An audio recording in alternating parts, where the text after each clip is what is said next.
How many times has it been time to pray or fulfill another ibadah, Islamic worship, and you thought, oh, this feels so difficult right now? If you were having a really bad day, you may have even thought, why is this even fard compulsory? Because if it wasn't fard, you wouldn't feel stressed about not doing it, or you wouldn't feel guilty for not wanting to do it or for not doing it. Now let me give you an analogy which will shift your thinking. The analogy is based on my experience with my daughter when she was much younger. So when my daughter was younger and I would ask her to brush her teeth, she would often respond, "You're being so mean to me." As a parent, this was amusing and frustrating. She just couldn't understand why brushing her teeth was so important. Reflecting on this now, I realize that there is an important lesson here for all of us, especially with regards to our relationship with Allah subhanahu wa ta'ala. When Allah asks us to do something, we might not articulate it in the same words as my daughter, but we may have similar thoughts or sentiments. We might think, this is too hard, or why does this act of worship have to be compulsory? It's too difficult, and so on. Remember, these thoughts come from our nafs, our ego. A quality our ego has is it resists what it finds inconvenient or challenging. Going back to my daughter,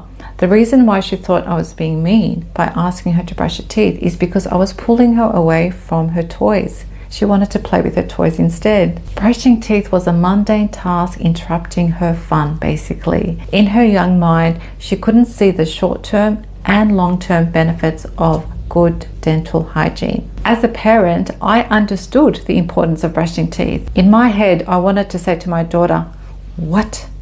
How is asking you to brush your teeth being mean?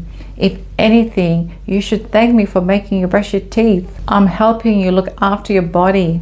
Also, if you don't brush your teeth, you may end up with tooth decay. And it won't be very fun when you have to get fillings, maybe even root canal, or worse, if you need to have a tooth pulled out." Of course, I had to filter my words to make her understand the importance of her brushing her teeth in a way that would make sense to a 3-year-old. But this situation is similar to how we as adults sometimes perceive the compulsory acts that Allah commands us to do. We don't always like it. Our ego resists because it finds these acts difficult or inconvenient. However, just as my daughter's teeth needed to be cleaned, our spiritual hearts need to be cleaned as well. Otherwise, we will be finding ourselves suffering from spiritual heart diseases, or let's call it spiritual heart decay. These spiritual diseases will show their head in different ways, such as arrogance, pride, negativity.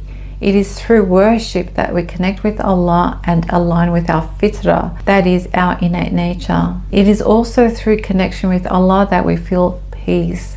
Allah subhanahu wa ta'ala says in the Quran, "In the remembrance of Allah, do hearts find rest." Your ego may hate you, but your spiritual heart will love you for allowing it to worship Allah. Also remember, just because your ego does not want something, that doesn't mean it's not good for you. In fact, the more we indulge our ego, the more it demands of us. It's like drinking salty water. The more you drink, the thirstier you become. Salty water never ever quenches thirst. Similarly, indulging in the desires of your ego never ever satisfy the ego. Your ego will always want more and more. Next time you find yourself questioning an act of worship that Allah expects from you, take a moment and do some self-reflecting. Where are these feelings coming from? They definitely do not come from your spiritual heart. They stem from your ego, because your ego seeks worldly desires.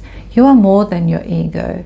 You are an incredible being with a spirit, a spiritual heart, and an intellect capable of amazing growth through worship. These acts of worship may be a struggle at times, but the rewards are immense, both in this life and the next. Not worshipping Allah doesn't take away from Allah, it takes away from us. It deprives us of benefits and blessings that come with obedience and worship of Allah. Just as my daughter not brushing her teeth does not take away from me, it takes away from her. Having said that, the dentist fees would take away from my wallet. Admittedly, as you can see, the analogy I used has its limitations, but I think you understand the point I am trying to make. So next time you feel that something Allah has asked of you is difficult, or inconvenient, remember the greater good it brings to your mind, heart, and spirit. Embrace the struggle, for the results are truly worth it. Thank you for watching. Don't forget to like, comment, and subscribe for more reflections and insights. Until next time,